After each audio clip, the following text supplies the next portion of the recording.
കുറേ കാലമായിട്ട് ആളെ കാണാൻ വരാത്തതിന്റെ പിണക്കം മാറ്റാൻ വേണ്ടിയാണ് ഇന്ന് വന്നേക്കുന്നത്. കഴിഞ്ഞ വട്ടം വന്നപ്പോ ആളെ കാണാൻ ആൾ എന്നെ സമ്മതിച്ചില്ല. ആള് പറഞ്ഞു, നീ എന്നെ കാണാൻ മാത്രമായിട്ടല്ലല്ലോ വന്നേക്കണേ, എന്നെ കാണാനായിട്ട് മാത്രം വരുമെന്ന് പറഞ്ഞു എന്നോട്. പണ്ട് വന്നിരുന്നപ്പോ കുറെ ലഹളയും ബഹളവും വണ്ടികളും തിരക്കൊക്കെ ആയിരുന്ന സ്ഥലം ഇപ്പൊ ചീവീടുകളും കിളികളുടെ ശബ്ദമാണ്, കുറെ കുരങ്ങുകളും, മൊത്തത്തിലൊരു ശാന്തത. വല്ലാണ്ട് തിരക്കോ കുറെ ആൾക്കാരോ ഒന്നുമില്ല. നമുക്ക് പോയി സമാധാനമായിട്ട് അവിടെ തൊഴുത് കുറെ നേരം അവിടെ ഇരുന്ന് പ്രകൃതിയുടെ ഭംഗിയൊക്കെ ആസ്വദിച്ച് വരാം. ഞാൻ സംസാരിച്ചുകൊണ്ടിരിക്കുന്നത് നമ്മുടെ കുതിരാൻ അമ്പലത്തിനെ പറ്റിയാണ്. കുതിരാൻ ടണൽ വന്നതിന് ശേഷം അമ്പലത്തിന്റെ മുന്നിക്കൂട്ടുള്ള റോഡ് ക്ലോസ് ആക്കിയല്ലോ. അപ്പൊ അമ്പലത്തേക്കുള്ള പോക്ക് എല്ലാവരും കുറഞ്ഞു.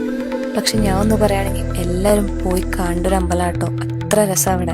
പോവാൻ റോഡ് എങ്ങനെയാണെന്ന് ആലോചിച്ചിരിക്കുന്ന ആൾക്കാരാണെങ്കിൽ ഞാൻ പറയുന്നു, അടിപൊളി റോഡാണ്. ടണൽ കഴിഞ്ഞതും ലെഫ്റ്റ് സൈഡിൽ അമ്പലത്തിന്റെ ബോർഡ് കാണാം. ആ വഴി അങ്ങോട്ട് പോയി കഴിഞ്ഞാൽ അമ്പലത്തിലെത്തും. എല്ലാവരും എന്തായാലും പൊക്കോളൂ.